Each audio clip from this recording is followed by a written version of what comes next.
Di musim dingin, Sleepy 1958, sebuah tragedi menyergap sebuah desa kecil di Jepang ketika puluhan orang tersudut oleh racun mematikan yang terkandung dalam hidangan tradisional mereka, fugu.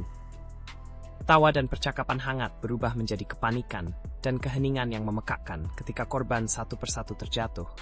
Tubuh mereka terjerat oleh racun tanpa ampun. Momen itu bukan hanya tentang sebuah kemalangan, melainkan sebuah peringatan. Seberapa dalam kita berani menantang batas antara keberanian dan kehati-hatian dalam menikmati sesuatu yang memikat sekaligus berbahaya? Apakah keindahan rasa itu sepadan dengan risiko yang mengintai setiap gigitan? Fugu, ikan buntal yang dianggap lezat sekaligus mematikan, tetap menjadi simbol keberanian dan tradisi di Jepang. Dalam setiap potongan, terkandung tetrodotoksin, racun yang tidak ada obatnya, yang membuat penyajiannya bukan sekadar soal keahlian, tapi taruhan nyawa. Meski begitu, masyarakat Jepang menerima risiko ini sebagai bagian dari budaya kuliner mereka. Apakah kita siap mempertaruhkan keselamatan demi mengejar sensasi yang tak terlupakan? Fugu, ikan buntal yang dikenal dengan racunnya yang mematikan, telah menjadi bagian dari budaya kuliner Jepang selama berabad-abad. Keberanian dan keterampilan para koki yang mahir mempersiapkan hidangan ini mencerminkan perpaduan antara tradisi dan risiko. Namun, apakah rasa nikmat itu sepadan dengan bahaya yang mengintai di balik setiap gigitan? Mungkin disinilah letak keindahan dan tragedi, di ujung antara keberanian dan kehati-hatian manusia. Fugu, ikan puffer yang tampak biasa, menyimpan bahaya tersembunyi dalam organ-organ tertentu.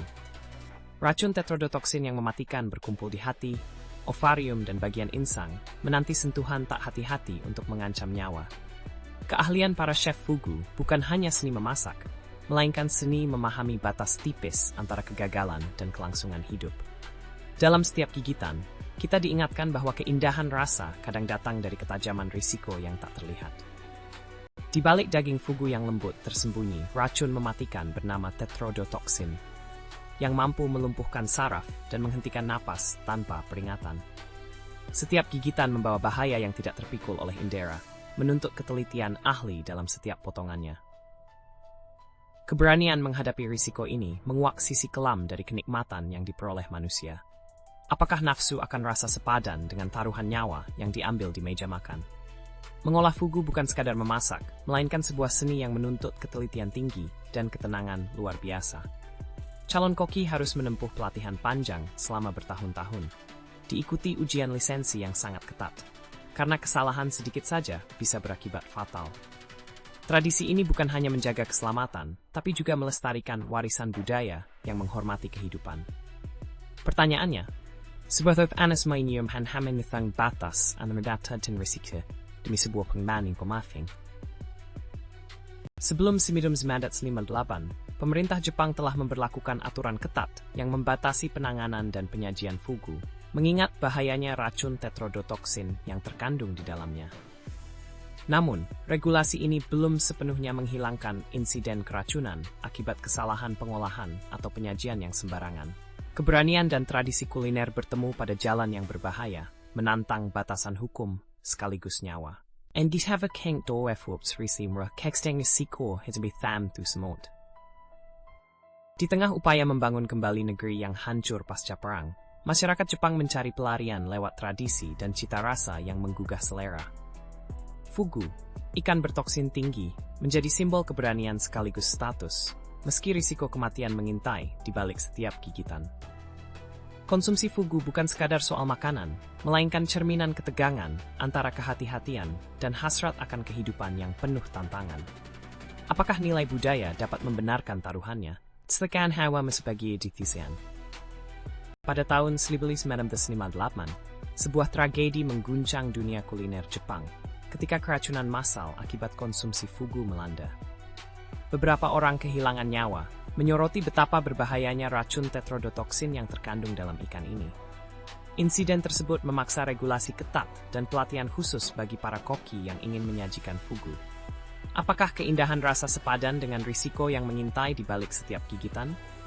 Tetrodotoksin, racun mematikan yang terkandung dalam daging fugu, bekerja dengan cepat menghambat sinyal saraf yang mengendalikan otot, termasuk pernapasan.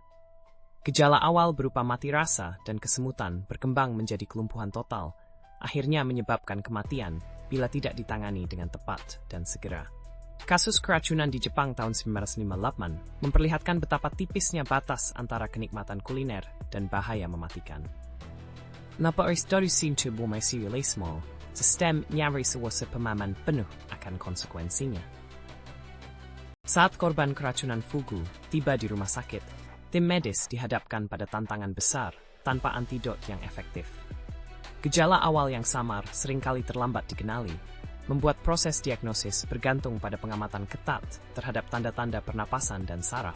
Dalam ketidakpastian ini, setiap detik menjadi penentu hidup atau mati, menegaskan betapa rapuhnya batas antara keingintahuan manusia dan bahaya yang mengintai di balik cita rasa. Mungkinkah keberanian dalam menguji sesuatu yang berbahaya justru menuntut kita memahami tasan penting antara eksplorasi dan kelangsungan hidup?